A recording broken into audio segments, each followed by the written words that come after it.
Saudi ইরানের বাণিজ্যের পালে লাগলো নতুন হাওয়া।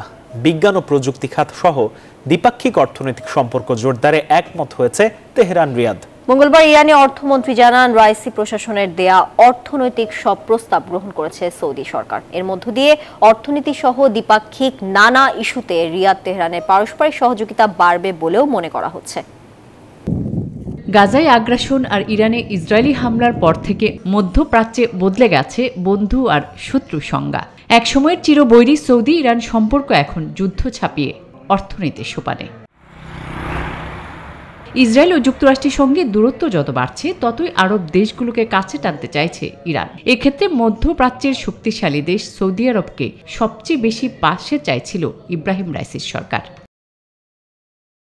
সেখানে অনেকটাই সফলতা পেয়েছে ইরান। মঙ্গলবার তেহরানে ইরানের অর্থমন্ত্রী জানান, দ্বিপাক্ষিক অর্থনৈতিক উন্নয়নে একমত হয়েছে ইরান ও সৌদি আরব। এর মধ্যে বিজ্ঞান ও প্রযুক্তি খাতকে সর্বোচ্চ গুরুত্ব দেবে দুই দেশ।